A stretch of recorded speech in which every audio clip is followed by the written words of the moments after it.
Well, the holidays are over. It's our first business day back after the holidays, and it's going to be a big slide, right?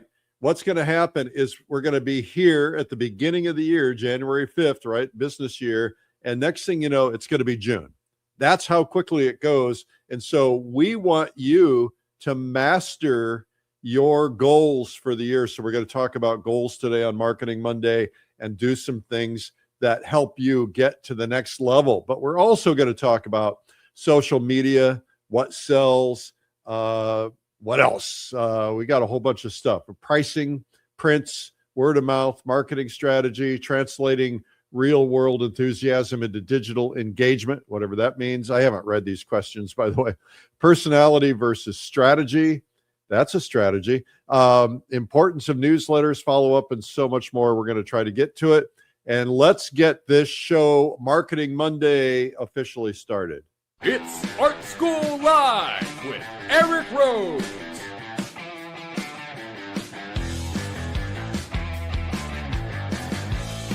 Now, here's your host, Eric Rhoads.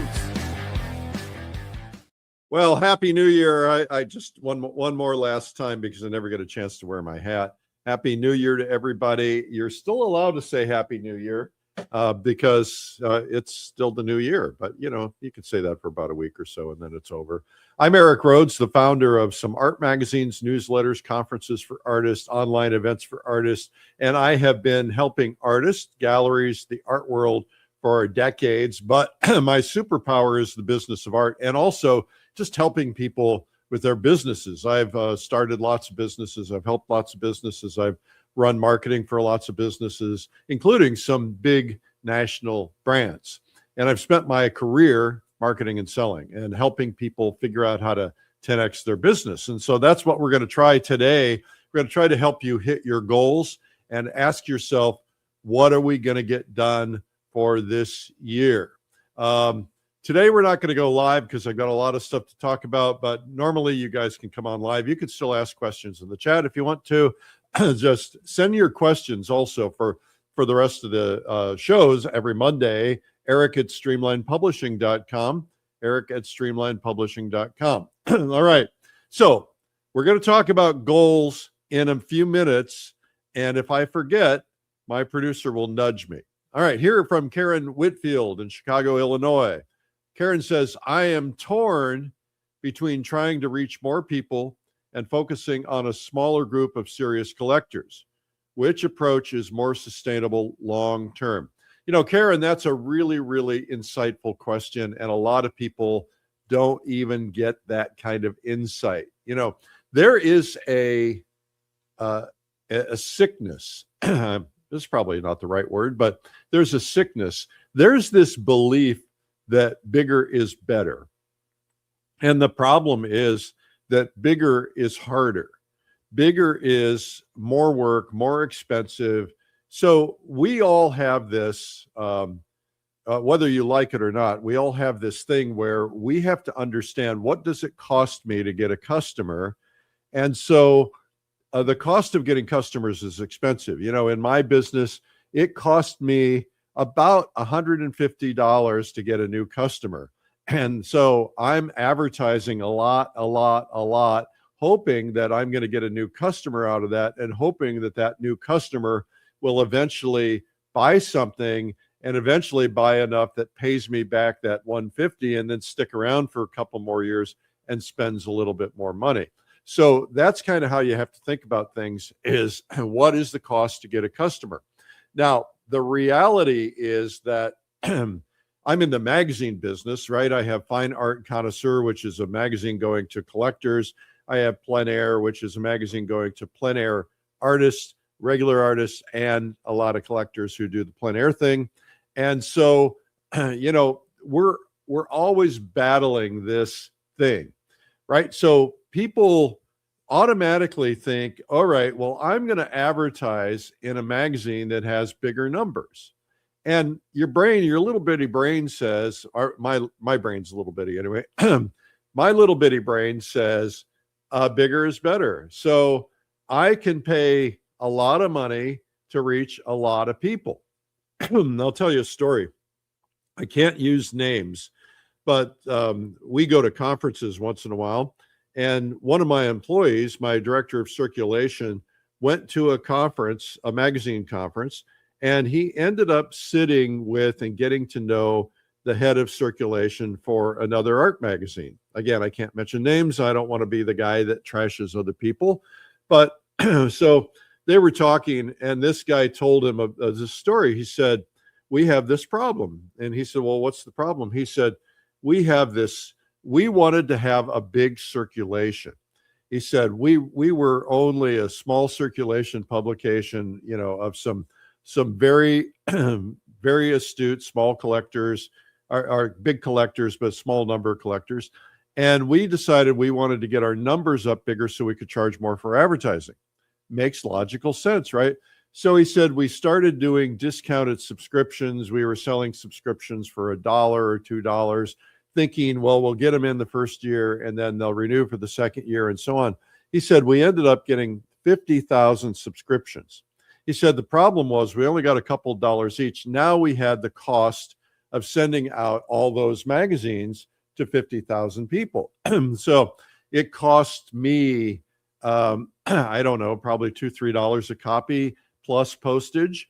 And so when I send that out, you can imagine if you send that out to 50,000 people, you've got a cost of $200,000 times 12 issues or 6 issues or whatever. It's a huge amount of money. It's a huge commitment. And then what they found out is they had all these people who were reading, but none of them were calling the advertisers. Why? Because the same people who would buy paintings are not the same people who a dollar subscription would appeal to.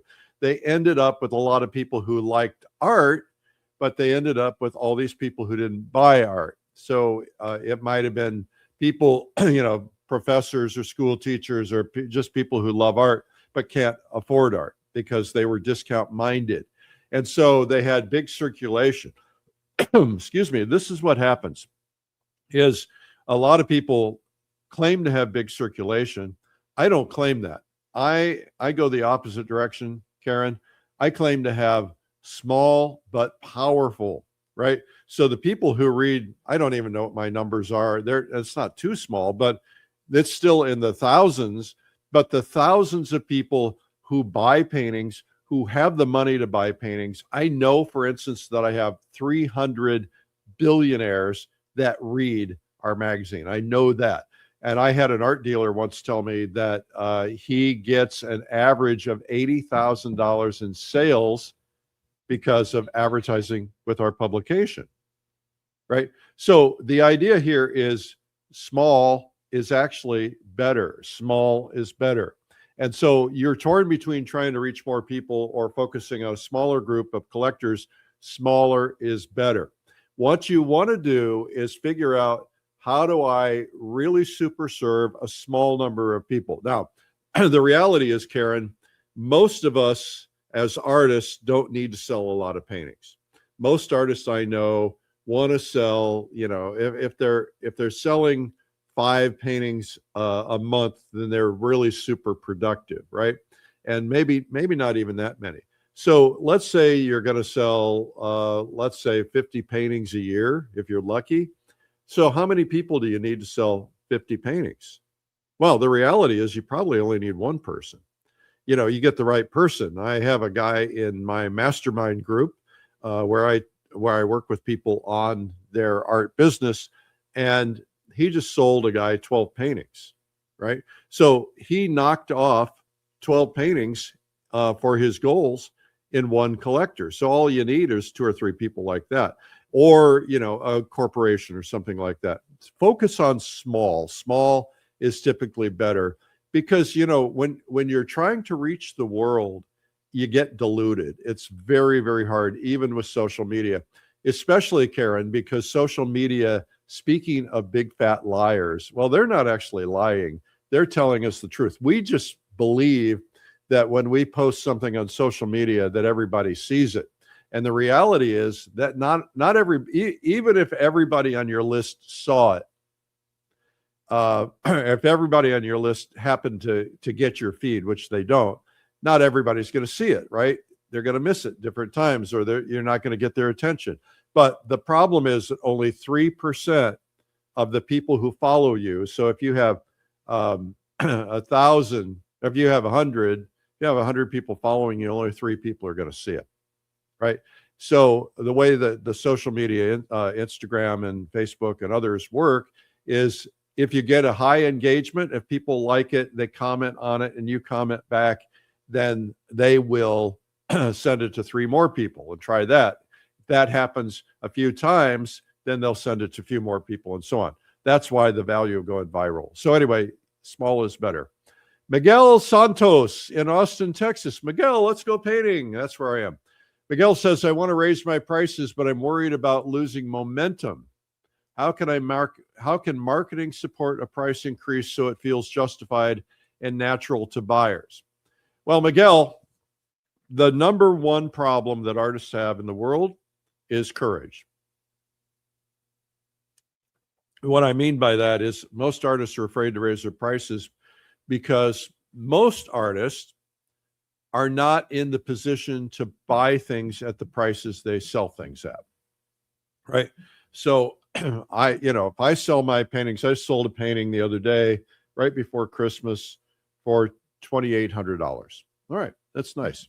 But very rare that I'm going out and spending $2,800 on a painting. It's not because I couldn't, I could, and I have, but it's not something that I do on a regular basis. Now, some people can do that on a regular basis and feel comfortable with, I'm recovering from putting kids through college.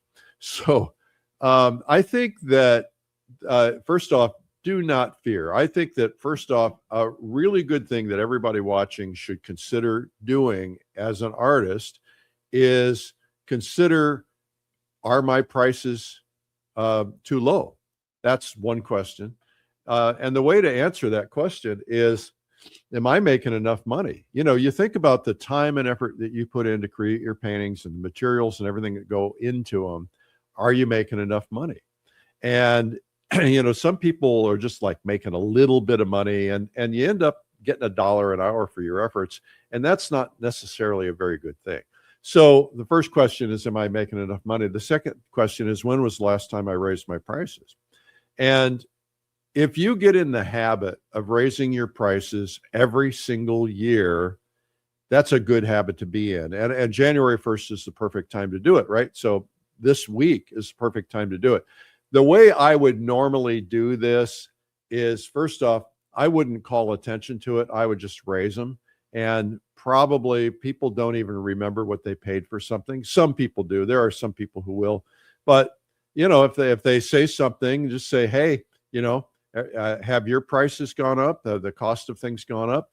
So if, inflation and blah, blah, blah, if you have that going on, people understand that, your costs go up. My cost of materials, my cost of everything else, my cost of eating, I have to raise my prices. If somebody gives you a hard time, you say, well, if you want a special price on something, we could probably work something out this one time. But the next time around, I'm going to have to get you a higher price. Now, another strategy is you can go out there and you can send something out and say, hey, just want to let you guys know that there's a price increase coming on, let's see, today is January 5th. So say price increase coming on February 5th. So anything on my website is still available at the old price until February 1st. And that might stimulate some business. But the reality is most people aren't going to worry about pricing. Now, you're not doubling or tripling your prices. You're probably increasing them 10%, something like that. Every product is different.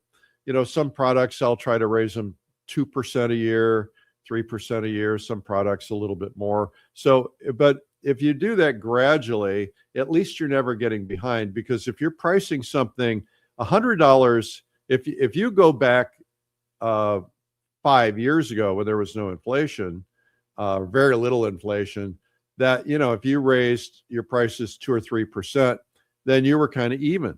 And then, over the past, let's say 3.5, 4 years ago, then the inflation, the number that the government put out was 9%. And it was higher than that probably.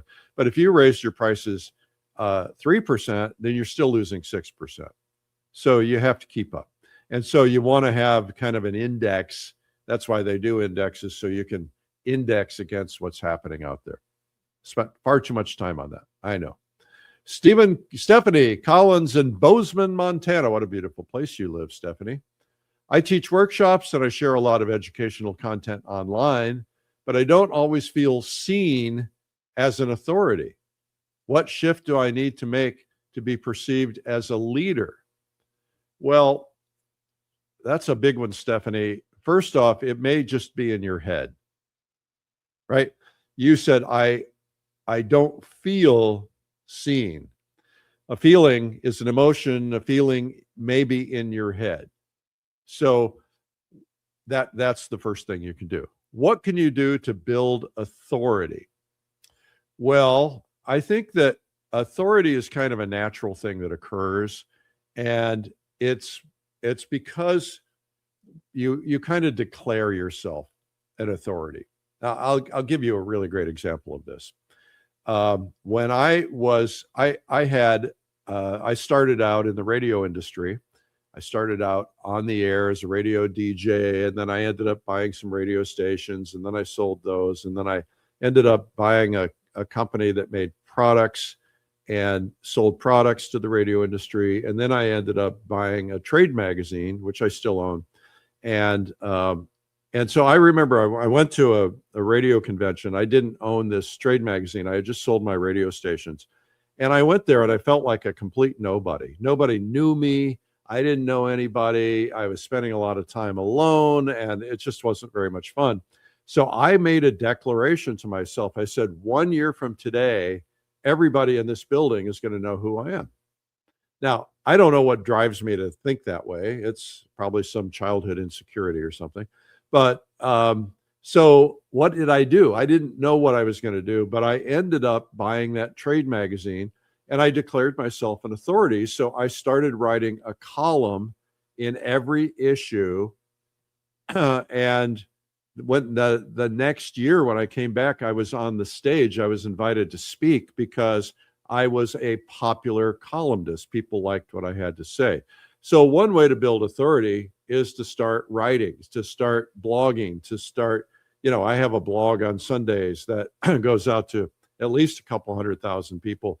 And I write it every week. So what can you do to make yourself into an authority? You can write. That's one thing you can do. You can speak. If you're teaching online, you're an authority, whether you like it or not, whether you think people feel that way about you. If they're watching you, they consider you an authority. So doing more of what you're doing is how you build authority. There's a great book by 𝗦𝗲𝗶𝗹𝗆. It's called getting more out of what you've got, or some such thing, 𝗦𝗲𝗶𝗹𝗆.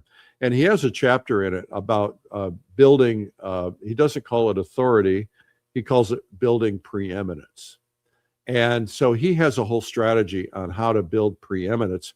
And part of that is playing the part, looking important in being in the right situations. So I'm not a car guy, right? But I see people driving Bentleys and things like that. And I thought, well, why? Well, if you're somebody who's like maybe a big investment banker or something, and you're taking people out to dinner all the time, and you want them to perceive that you're like super, super successful, you don't want to pick them up in a jalopy, right? So you pick them up in a Bentley, or you have a chauffeured Bentley or something like that. And because it says, hey, I'm important. Now, I don't need that, so that's not going to work for me. I drive a 2011 car. So I'm sure you're thinking I'm driving something fancy. It's fancy, but it's old. Anyway, that's what I would say. That's the answer to this. Okay, so the thing I want to talk to you guys about is right around the corner. We have a big event coming up, and it's really really taken shape. It's really exciting. We have people love to learn to paint. People who don't know how to paint want to learn to paint. And so we came up with this idea. We thought, what if we did this online thing so people didn't have to get in the car, don't have to get a hotel, don't have to travel. We have that too, right, with our Plein Air convention. But what if we did an online thing? And so we started doing it about 6 years ago. And every year, it has now become the biggest art conference in the world. People from all over the world, 20, 30 countries watching. It's a phenomenon. It's really cool. And everybody kind of gets to know everybody because we have these breakout sessions and we have these online cocktail parties, paint-alongs, and things like that. But we bring in the world's leading watercolor artists to teach watercolor painting. And we even have an essentials day. So people who are refresh or who are new or they want a refresher can come, and it's called Watercolor Live. Watercolor Live is coming up in just, I don't know, what's today, the 5th? It's coming up on the 21st. 20th is the essentials day. You got to go to this thing. It's inexpensive. It's got the best people. You're going to learn how to paint a lot of different approaches and styles. So this thing that's showing right now is very what we call tight and detailed, but you might want loose and loosey-goosey. So there's a lot of different approaches. We have some of the top artists in the world who are teaching. I just, quite frankly, one artist alone that I'm just so anxious to see is 𝗦𝗏𝗁. I want to watch him paint. He's one of the best artists in the world. I also want to watch Thomas W. Schaller and Jeffrey Allen and Brienne Brown and Kathleen Giles and so many of these others. And this year, we have something very special. We were in China. I spent a month in China, and I spent it with 10 other artists. I traveled with 10 other artists from around the country, around the world. There were artists from Russia, artists from China, one artist from America, which was Brienne Brown, and some others. And so I took a video crew with me, and we shot videos while we were there with some of these artists. These will never be seen by the public again, and they're going to be on Watercolor Live. And so we've got one of the great Chinese masters. We've got one of the great Russian watercolor masters. We've got a lot of different people that we're including this year that we've never had before. And this is just going to rock it. This is so cool. So make sure you go to Watercolor Live. You can still get tickets. Just go to watercolorlive.com, watercolorlive.com. All right. Here's let's talk about goal setting, shall we? All right. You need goals. And if you don't read my Sunday Coffee blog, which I do every Sunday, you can find it at coffeewitheric.com. And the reason I suggest that right now is because I just did a thing about mindset and goals that I think was last Sunday. I think it was. Yeah. Anyway, go check that out because it goes into depth. But there, the basic thing is this, right? We will all set resolutions on New Year's Eve, and we will have broken most of those resolutions by today. And we have to set some goals. So you want to have a goal that is, first off, no more than 3 goals. You can have 500 goals and you'll never get them done. 3 goals. Now, one of those goals is your 80%er, right? So what's the one thing that I want to do this year that is my 80%er? And all of your attention needs to go to getting that goal done before you do anything else, because the other 2 goals are not as important. So I have this big project I've been thinking about for probably 5 years, maybe 10 years, and I've been wanting to get it done. And so I set a goal to get it done and get it to the market. And it's been one of my big goals now for a year. And it will be announced soon, possibly during Watercolor Live, fingers crossed. And it's something we've been working on for a long time, and it's a game changer, right?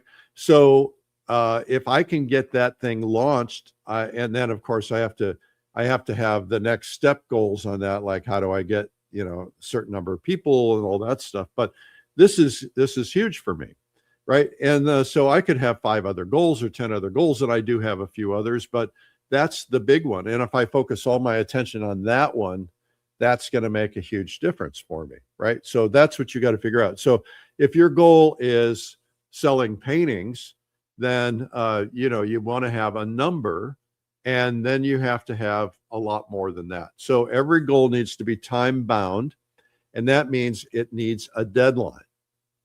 And every goal needs to have exact numbers, right? So let me give you an example. Somebody on my mastermind group said their goal was to sell more paintings. I said, okay, well, I want you to get out your checkbook, and I want you to write out a check right now. And I said, write out a check, pay to the order of yourself, and then in the little box where you write the money, write in more paintings. That doesn't work, does it? Right? So what you need to do is you have to be able to say how much, how many, how many, right? So the first thing you do is you say, all right, I need to know my number, right? Now, maybe you didn't sell anything last year and you say, okay, my number is going to be $100 million. Well, it's not going to happen. No matter how much you manifest that, you need some time in between that to manifest it. So you've got to be somewhat realistic, but you also want to push yourself beyond a level of comfort. So maybe realistic is you want to sell 10 paintings this year. But, you know, to push yourself beyond comfort, you say to yourself, well, I don't know if I can do it, but I'm going to really push myself to sell 15 paintings this year. All right. Now, 15 paintings doesn't tell you anything, does it? All right. So are they 15 little bitty paintings like this? Are they 15 really, really big paintings like that? So now you've got to ask yourself, how many paintings of what size do I want to sell? Well, the way to do that is to work backwards, right? So start out with the number in mind. So let's say that you made $50,000 last year, and you want to double your income. That's an aggressive goal. Might be able to do it. So $50,000. Let's say, okay, how many paintings was that? Let's just say, for sake of discussion, it was 25 paintings. Now you've got to ask yourself, can I sell 25 more paintings? Is that possible? Can I paint 25 more paintings? Is that possible? And that's where you're going to get really hung up, because there's a thing called constraint. And constraint is what you're capable of doing. Now, so you are the constraint. You're the artist, right? So if the constraint is I'm only capable of painting 25 paintings a month, which, by the way, if you can, you're a rock star. Maybe they're little bitty paintings. I don't know. But you have to know what you're capable of. So if you're only capable of painting 5 more paintings, all right, now you know, here's my constraint, my limitation. So your only option is to sell at a higher price, to sell bigger paintings at higher prices if you can, or to sell a lot of volume of smaller things, right? So you've got to figure that out, get that equation figured out. And then what you've got to do is basically say, all right, how much money can I make if I sell my paintings now for $2,000? What if I automatically raise them up to $2,500? Now just that $500 times 25 paintings is going to get you closer to your goal. I know the math is probably, you're going la la la la la la, right? So anyway, set a time-bound goal, put a specific number to it, and then I go into a lot of other stuff in my blog last Sunday on how to overcome the emotional part of that. How do you get your brain on board? You know, because there's all kinds of other stuff that's getting in the way, like your belief systems. But basically, time-bound. Now, here's one other thing that's really, really important. I had a year one time I wrote all these goals, and I was all excited about it, and I stuck those goals up in my office. And then I didn't even look at them. And then, it's like a year went by. I didn't even look at them. I didn't even pay attention to them. And then, at the new year, I'm like setting my goals and I go, where's last year's goals? And they're right there in front of me. And I didn't even look at them. And so I, of course, missed them all, right? Because I wasn't thinking about them. If you want your goals to be hit, they have to have all the stuff we talked about before, and they need to be in front of you, and they need to be divided into little bitty chunks. There's that old saying, how do you eat an elephant? One bite at a time.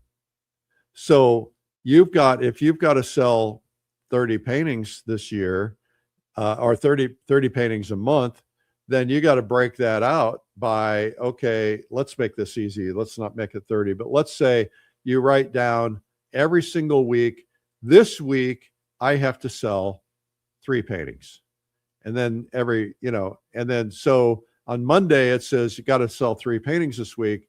And then you have another entry in your calendar. It says, I got to sell 1 today. And then I got to sell 1 on Wednesday, and I got to sell 1 on Friday. And if you go to Friday and you haven't sold all 5 paintings, then you have to beat yourself up and say, what did I do wrong? How do I do that? Now you've got to figure out what's my formula, because there are steps, right? There's marketing, there's telephone calls, there's all this stuff that's involved. Those are your steps for your goals, right? So every goal has multiple steps. This is complicated stuff, but that's how you hit your goals. All right. Let's see what else is coming up. Oh, we have a bigger retreat coming up this June. It's called Paint Adirondacks Publishers Invitational. That's coming up. My big winter retreat, we've already closed that out, so that's coming up in a couple of weeks, in February. But next one is going to be the Adirondacks, Paint the Adirondacks, which is coming up. So keep an eye on that. I think you just go to paintadirondacks.com for that. And then we also have the Plein Air Convention, which is coming up in May. That's exciting. This has got about 80 instructors. It's got to be in the Ozarks. It's easy to get to from most of America. You can drive or you can fly, and it's just a blast. It's May 14 through 18. Go to pleinairconvention.com and get that done right now, because this one's likely to well, we already sold out the main hotel, so there's other hotels and they're only 5 minutes away, but you want to get this done. All right. Next question from Sydney, New South Wales, David O'Connor. David says, I share demos, tips, and behind the scenes content regularly. How do I balance being generous with information while still protecting the value of my paid offerings? I'm assuming, David, that you mean you're sharing this stuff on social media. That's what I'm assuming, right? How do I balance being generous with information while still protecting the value of my paid offerings? What is protecting the value of paid offerings? I'm going to assume if I had you on here, I would ask you questions, which is the value of coming on. But the value of my paid offerings, meaning, am I going to get money for these, I suppose, or the ability to promote them? So the ratio typically is, David, 8-2 or 80-20, right? So the idea being that on social media, you want to be doing stuff that gets people to watch you, view you, watch your videos, watch your stuff, look at your content, and you want it to be stuff that fits what they know you for, right? They know you as an artist. You don't want to be doing woodworking on there, right? They know you as an artist. You don't want to be doing pictures of your food. You just put things on there that are related to what they signed up for. And so do your demos, do your tips, do your behind the scenes on a regular basis, 80% of the time. 20% of the time, you can ask them to buy something, because the ratio is they're getting more of the good stuff in payment for an occasional pitch for you to buy something, or them to buy something. That's the answer to that, David. It's pretty simple. Hannah Brooks and Bend, Oregon. I'm feeling the pressure. Hannah says, I'm feeling the pressure to post constantly, even when I'm not producing strong work. How do I know when it's better to pause and create instead of forcing content for the algorithm? You guys, you're just like social media junkies. You know, there are other ways to sell art. It doesn't all have to be social media. And some actually, in some ways, there are more ways to sell art and sell more art, not social media. But we won't go there right now. You feel the pressure to post constantly. Look, the algorithms will, if you're not posting every day, the algorithms are going to stop pushing you.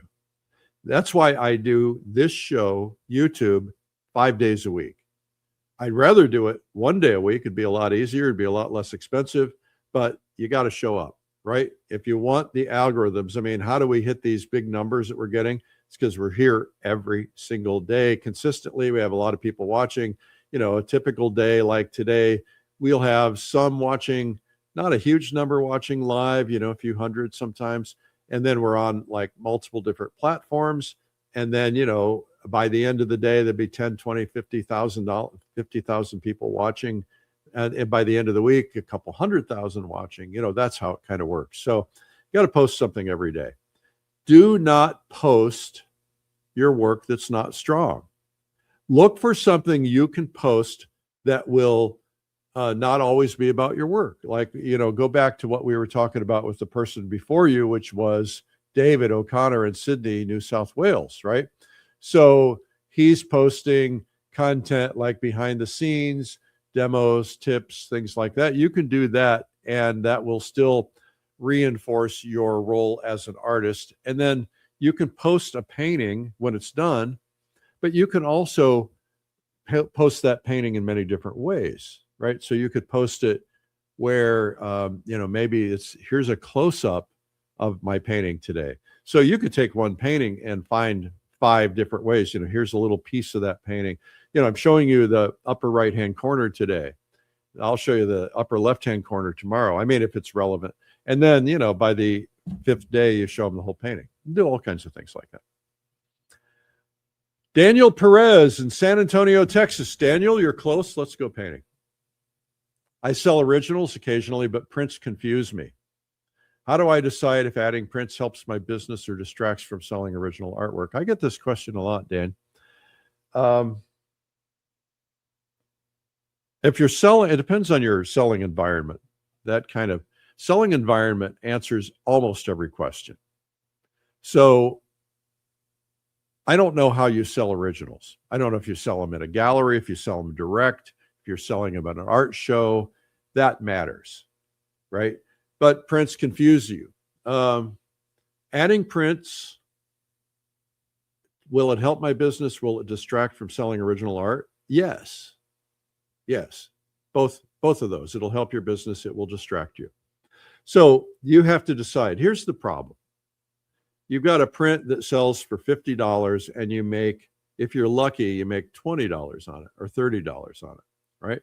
So how many paintings, let's say, let's just do my math again here. So you've got a, let's just say for sake of discussion, you sell a painting for $1,000. And on the sale of that painting, you sell it direct.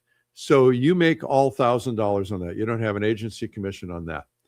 And let's say for sake of easy math, you sell prints for $100. No, let's say you make $100 on a print. So you sell them for $120. You make $100 on a print.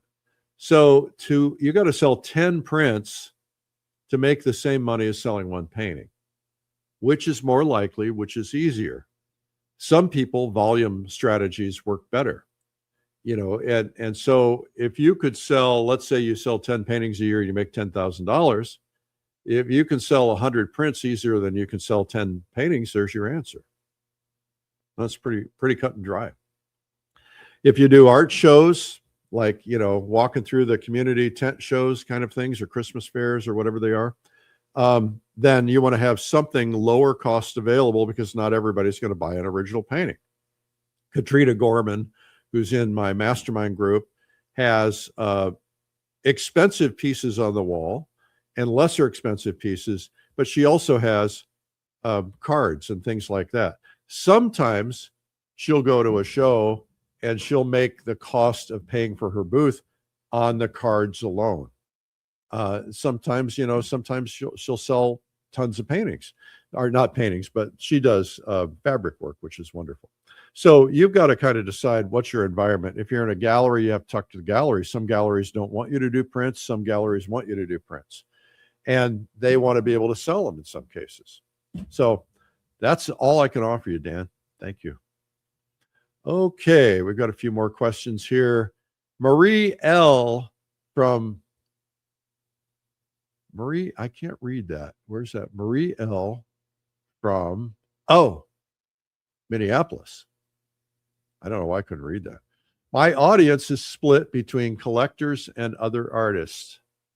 How should I market differently to each without alienating the other group? I'm assuming when you say my audience, Marie, your audience, are you in a theater? Do you have an audience in a theater? Not likely. Do you have an audience in a room where you're doing demos? Maybe. Maybe you have an audience online. Maybe that's what you're referring to, your audience. So I don't know, I can't answer the question without knowing who your audience is, but let's assume it's online. My audience is split between collectors and other artists. This is a common problem. So artists buy paintings, artists buy workshops, artists buy artist stuff. Collectors buy paintings. So if you have an Instagram page and you want collectors, make it all about collectors. If your goal is to sell paintings, make it all about selling paintings, and artists will follow. Artists who buy paintings will follow, and collectors will follow, and make it all about that. But if you start talking to artists, you'll start to use a bad word. You'll irritate the collectors and they'll go away and they'll unfollow you. So if you're talking about your workshop, or you're getting into, here's how I do a demo, here's how I paint something, collectors might want to see that, but usually that's artists. So focus on what the audience wants. Understand your audience, talk to your audience, find out what they want, and do that, because you will alienate them. All right. Okay, so this is Art Marketing Monday, and this is Art School Live. We do Art Marketing Monday every Monday. On Fridays, we do feedback, where I give feedback on paintings. And in between, we have guest artists. And we have had thousands of programs now since COVID began. And we're continuing on. We're committed again for this year, 2026. So thank you for doing this. Make sure you subscribe, follow, like, comment. That really helps us. Go to YouTube and get a subscription on YouTube. Even if you're watching on another platform, do that for me. That would be really terrific. Okay, Chris Nolan in Boulder, Colorado. Chris says, I get great feedback in person, but online my work feels invisible. How can I translate real world enthusiasm into digital engagement? Well, they're different worlds. First off, when you're in person, people are going to say nice things to you. Online, people hide out and they say nasty things because they can. They're sitting there with a glass of wine at night and they're going to, I don't like that guy. And this happens to me all the time. I get all kinds of nasty stuff. It's just part of the deal, right? So you can't let it get to you, because, there are just people out there that want to be mean. And so let them be mean. If that makes them happy, let them be mean. Don't try to change them. So I get great feedback in person, but online my work feels invisible. Well, why? How can I translate real world enthusiasm to digital engagement? Well, I think the question, how do I get engagement, is you ask questions, you get people involved. So one thing I like to do is I say, okay, I've posted 2 images. Which one do you like better, A or B, and why? Okay. So if they put A and the algorithm just sees people put in a single letter, they're not going to reward you. But if they have the Y, so I like A better because it has more dogs in it. Okay, so now and then to get engagement, you have to fuel engagement. So if you get a comment, I don't do this because it's really hard for me to do. I do respond to a lot of the direct messages that I get, but it's hard for me to, because I have a lot of followers, and so it's hard for me to get in there and engage. But you should, if you can, if you have the time, go in there and say, hey, thanks for that. Is there anything else about the painting, anything you could do to make it better or whatever, just keep people engaged. All right. Next up, we have Olivia Chen in Palo Alto, California. Hi, Olivia. Love Palo Alto. You used to live close to there. I'm improving quickly. Yes. But my older work is still online. Should I remove it, archive it, or leave it as part of my journey? That's a tough one. I'll tell you a story. Everything's got a story. I visited an art gallery that I was in. I'm in 3 of them, or was. I'm in 2 now because the one person died, sadly. So I went to the art gallery, and I walked through the art gallery, and I see this piece of work I did 10 years earlier, and it was awful. It was just awful. And this woman is walking me up the stairs. She worked for the gallery. And as we're walking up the stairs, I see that painting. She said, there's that painting you did on such and such. And I said, oh. And I started to say, oh, that painting's awful. Let's take it down and burn it. She said, that's my favorite painting in the gallery. As a matter of fact, I'm making payments on it so I can own it. So I learned a good lesson there. First off, where someone else is not where you are. So you do have people who will look at your artwork that's older and think it's amazing. That happens to me. I look at it and I think it's awful, right?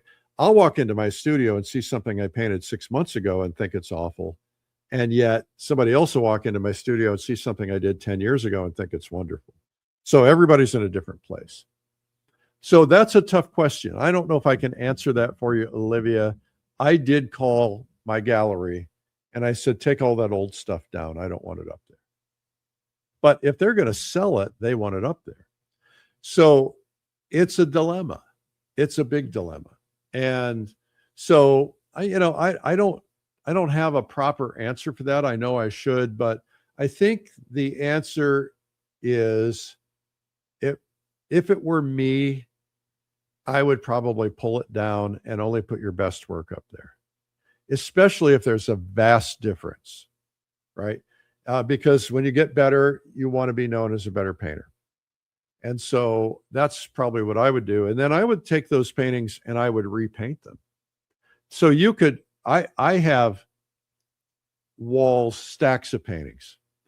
And I was looking through them the other day because I was reorganizing some stuff.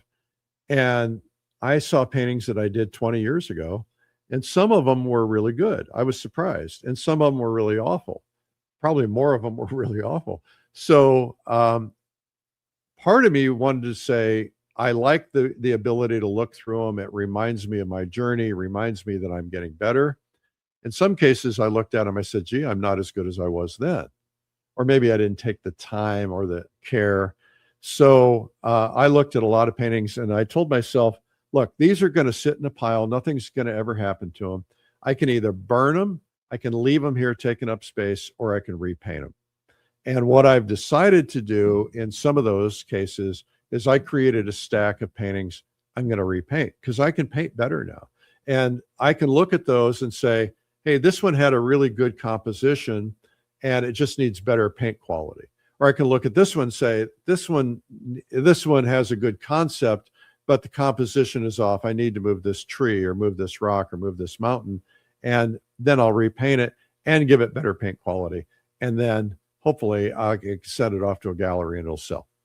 That's kind of, at the end of the day, Nobody wants to be known for their bad paintings. I went into a gallery one time, I was doing a Monet show, and they had a signed painting on the wall that was signed by Monet, and it was a bad Monet. And I didn't say anything to anybody because I didn't want to be offensive, but I thought, should they really be showing that painting? Would Monet want them showing that painting? It's probably in his burn pile that he never got around to burning. But his signature was on it, and I don't think he signed it. I think somebody else signed it because he probably wouldn't have signed it. Or maybe he signed it when he was learning how to paint. It just wasn't his best, and you want to be known for your best. So I'm kind of battling that journey myself, Olivia. I'm not sure, but I think what I really want to do, I'm getting to that point in my life where I have to be thinking about winding down, right? Maybe that doesn't happen for another 140 years, but, I don't want my stuff all ending up at Goodwill. I'd like to get rid of it. I'd like people to have it, or I'd like my family to have it. I have paintings that I've done that my family want. My wife has paintings. She said, don't ever sell that one. I want that one. And I'm like, I don't like it. But she's like, I like it. Don't ever sell it. So anyway, as a matter of fact, I think I'll give it to her. No, I'll frame it or something, give it to her. I need to do that. Maybe I should give it to her for her birthday, which is coming up. Okay. Anyway, hope that helps. All right. We got a few more minutes and we'll just continue this. Patrick O'Neill in Albany, New York. Albany, love Albany. Go there all the time. Have a place up in upstate New York I go to a lot. I've relied mostly on word of mouth so far. How do I intentionally market without losing the organic growth that's worked for me? Well, the question really comes down to your goals, Patrick. If what you're doing is working, why change it? And the only reason to why change it is I want to sell more or I want to get higher prices. So if that's the case, the first thing I would do is continue doing what you're doing and see if you can accomplish that with what works. Because anytime you enter into learning something new, and I want you to learn new things all the time, but anytime you dip your foot into that pool, you're also going to have to get really busy and learn something, and it's going to take a while. Could take a couple of years. And so, and it might not work for you because, I'm still learning. I have things I do that still don't work for me. So rely on what works. But if you want to intentionally market without losing that organic growth, first off, keep doing what you're doing. And secondly, start building an email list and start talking to people 2-3 times a month at least. And, you can have your newsletter, you can have your new painting release email, you can have something else, just come up with different excuses to get your work in front of people.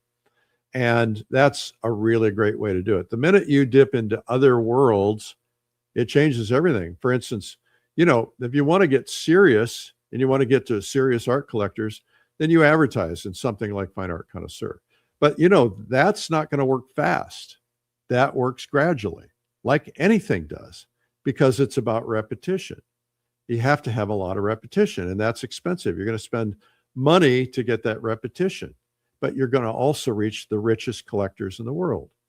And that's kind of nice. Okay, do we have time? I think we've got one more. All right, Camille from France. I want to work to feel timeless, but social media tends to change constantly. How do I stay relevant without chasing trends? You don't. You chase the trends. I mean, if you're going to do social media, you got to do what's working. And you can tell what's working by what people are doing and when they've got big followings. You guys, I just want to tell you, for your goals for 2026, don't make everything about social media. We're all addicted to it. One of my goals, actually, or one of my resolutions, was to spend less time. The other night, I sat down, got on social media. I usually watch 2 or 3 different ones. And all of a sudden, I realized it was time to go to bed. And then I kept going for another hour. I spent 4 wasted hours getting dopamine rushes on social media, and I'm not any better for it. just a complete waste of time. So I decided that I'm going to limit myself to 1 hour total a day watching social media. If I can't get it done in 1 hour, and that's still a lot. Think about that. 1 hour a day, it's 360 hours a year. If I could be painting 360 hours, what a difference that would make. But 1 hour a day is my limit. You guys need to understand that social media is not the only way to advertise. There are millions of people that are not seeing your social media, that never will, that might see something else. They might see a direct mail piece. They might see an ad. They might see who knows what, an ad on a website or a newsletter or something like that. So don't put all your eggs into one basket. I have four people on my staff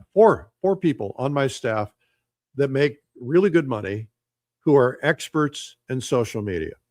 I also have an ad agency with probably 50 people on their staff who are experts in social media.